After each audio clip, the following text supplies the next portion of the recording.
Kayo, ba't ba umalis din kayo sa Poong Paraiso?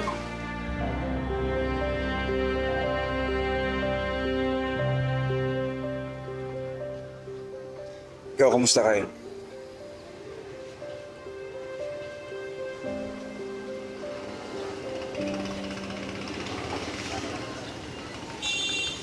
Kailangan ko ng tulong.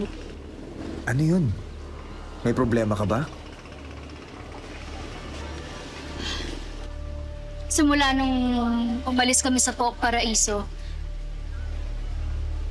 hindi naman ako tumigil sa paghahanap ng sagot kung ano ba talagang nangyari kay Kuya Jasper.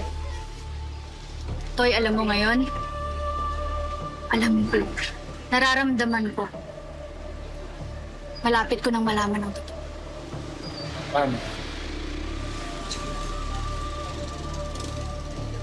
May mga banta sa buhay ko.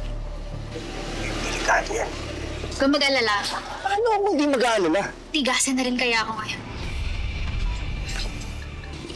Yung huling may nagtangka sa buhay ko, may lalaking nagligtas sa akin. Sabi niya, wag daw ako magtitiwala kung kani-kani. Kaya kita hinanap, Troy. Alam ko, ikaw lang ang taong mapagkakatiwalaan. Emerald, sino yung lalaki niya?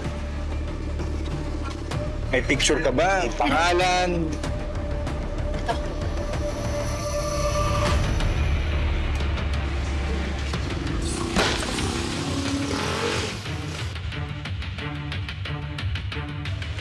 Yung lalaki niya at pumatay sa tatay ko.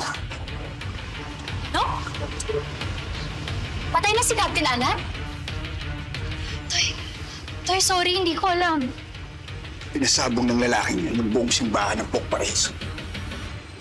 Matagal ko nang hinahanap yung lalaki niya. Kailangan kong malaman kung sino nag-utos sa kanya na pasabugin ng simbahan.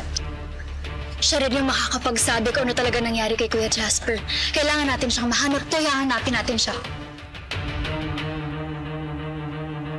Arlo J. Caparas, Totoy Pato. Weeknight, 7:15 p.m. Pagkatapos ng angkya ng Section E sa Primetime Primera.